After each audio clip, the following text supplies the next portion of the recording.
beauties! Hope you guys are all having a wonderful day so far. I am officially back from my Europe trip. I was gone for 2 weeks, so that means you guys probably haven't seen a video from me in a few weeks, so I'm really happy to be back. I'm excited to share my trip with you guys. I have the full vlog coming up next week, which will probably be in 2 separate parts because we vlogged literally the entire trip, which was 2 full weeks of content, so I'm so excited to share that with you guys. But I missed you. I hope you guys have all been well. Please comment down below. Let me know what you guys have been up to. I'm excited to share some content that I've been making for the rest of this month. As you guys know, before I left for my trip, I mentioned a new series I was gonna start called The Interview, which is where I interview other friends and creators, and I was gonna start it the Friday before I left. However, I want a video to come out for that series every Friday, and I had only had 2 pre-filmed, so I would have missed a week or 2, and I don't wanna have any inconsistencies. So the first episode of The Interview is actually gonna be out this Friday, featuring my friend Matt. So be on the lookout for that. That's super exciting. And yeah, I'm so excited to be back and to have some content out for you guys because I haven't had videos in maybe 2.5, close to 3 weeks, and I just don't like that. I like seeing you guys and interacting with you guys. So all this to say, I'm a happy boy. I'm happy to be back in LA. The trip was amazing. You will see it next week, but it is just nice to be back. And I missed y'all. For today's video, I thought it would be fun to do a little comparison of what my experience was for meeting guys in Europe versus here in the States, because it is very different. I also think I'm very numb to a lot of things living in West Hollywood, where it's very crazy and people are out all the time. We have the Santa Monica Boulevard Strip with all the bars, and unlike, you know, other places in the world, West Hollywood is poppin' 7 days a week, 24/7. There is always something going on. So it was definitely interesting to see how other cultures and cities and countries have their little like gay areas and how people connect. So I thought we'd talk about that. The first stop on our trip was to Madrid. Now I will just say I loved Madrid. Madrid is hella gay too, so that was really cool. Like, one of the things I noticed is when you walk on the streets, people will like look at you and stare and look you in the eyes and not give 2 shits about it, which was kind of cool because then I started to do that, and you just kind of have this confidence about looking at people and not really wondering if like, is that person gay? Is that person straight? There's just I don't know, something in the air about people just kind of wanting to connect. Madrid also had a lot of really cute little bars, and they were kind of spread out over the city. It wasn't in one simple little strip how it is here in West Hollywood, but we went to a few really fun bars, and the first night I actually ended up meeting a few guys from Cape Town, South Africa, which I know aren't, you know, from Madrid, but I made some fun friends, and that was really great. And we went to a few drag shows. I will say the drag queen quality, being from Los Angeles, where the quality of drag queens and performances, and even being, you know, going to New York where it is just like the tier is up here. The tier for drag queens, in my opinion, in like Madrid was way down here. Like, there was a few drag queens who just had on huge glasses because they didn't even do their makeup.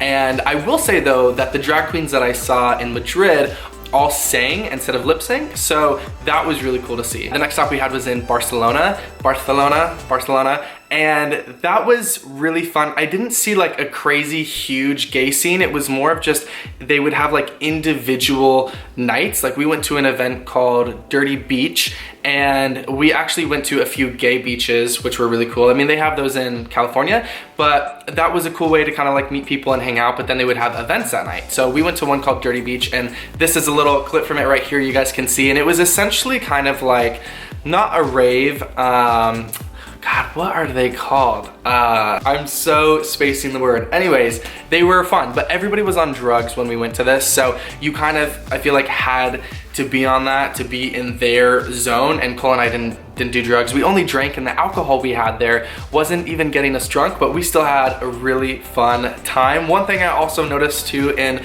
Europe is the dancing. European dancing, and again, this is just my experience with this one specific club, but it was very much, and I think it's because the type of the party we went to too. Oh, a circuit. It was like a circuit party. It was very like like this, you know? And then in West Hollywood, you see people like dancing crazy, like all different types and whatever, because people are just so out there, and everybody was kind of dancing the same. So that was a really like interesting experience. The next spot we went to was Ibiza, and Ibiza was really cool because they had a few crazy clubs. Here's a few clips which you guys will see in the vlog of some clubs we went to, and they were really fun. But then we found a little district for all the gay bars, and one thing we really noticed is in Europe, the bars are open till about 6 in the morning, so most people don't get there until midnight. So you kind of have to stay up later just to start meeting people, and then it goes till 6 a.m. because they can serve alcohol till then. Whereas in Los Angeles, they stop serving alcohol at 2, and even if some places are open till 4,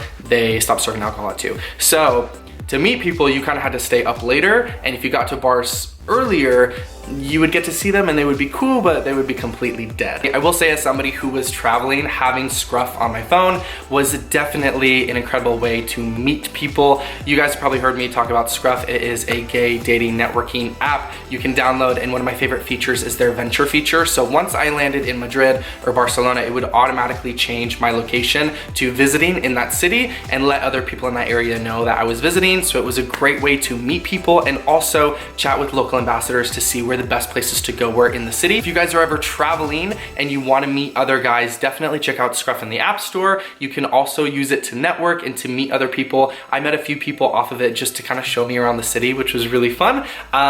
So yeah, definitely if you guys are looking to connect with other guys or doing any traveling, be sure to check out Scruff in the App Store. One question that I've gotten a ton since being back is, did I fall in love in Europe like my psychic said? So as you guys know, earlier this year, I saw a psychic and she told me that I would find the love of my life or fall in love in Milan. And I ended up going to Milan, did not fall in love, did not find the love of my life, but you know what, it's okay. I didn't want to put pressure or anything on that. I'm a big believer in the universe who brings you the right people and the right things at the right time. I will say I had a lot of time to think on this trip, kind of about, you know, just everything in life, and being away from home for so long, it really makes you miss and long for certain things, even though I was having a great time.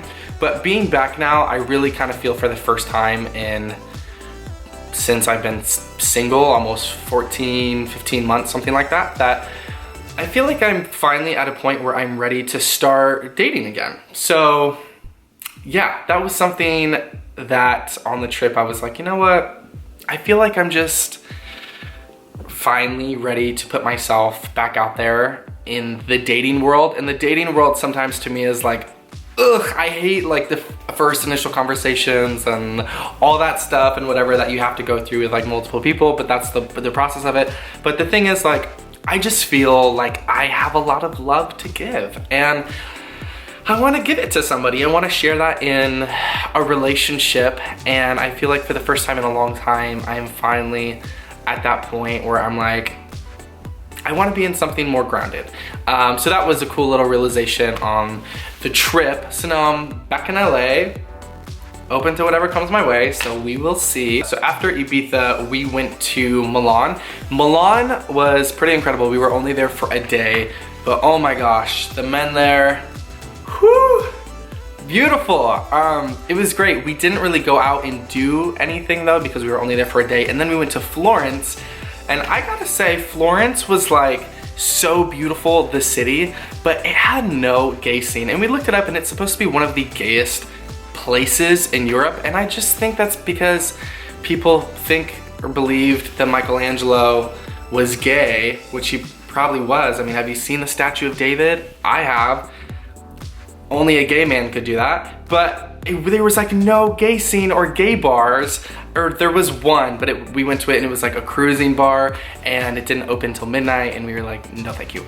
But overall, that was kind of my experience with how guys were in the US compared to guys over there. I think a lot of European guys meet in person, like at bars. It's a very comfortable thing to go up and talk to people. Everybody was very, very friendly and very forward, which was really nice. Whereas in Los Angeles, sometimes people can be a little timid. Maybe that's just me.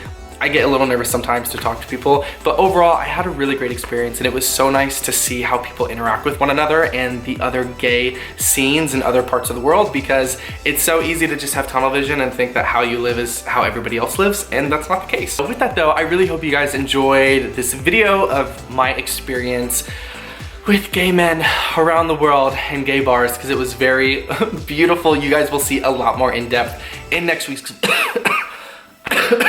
excuse me, oh my god, I was sick the majority of the trip, you guys. I know I didn't post it online. I was on the European version of Dayquil and NyQuil. I somehow made it through. Next week though, the first part should be Monday, second part on Wednesday for the full vlog, so you can see. And make sure you guys are subscribed to my channel. You don't want to miss this Friday's video, the first episode of the interview. You guys can also find me on Instagram over here in the meantime at Dominick Whelton. If you come and like and comment on my last photo saying you're a new subscriber or just saying hi, I will be sure to comment back saying hi. With that, I love you guys. Have a beautiful rest of your day. Thanks for watching. Remember to be kind to one another, and I will see you guys on Friday's video. Bye.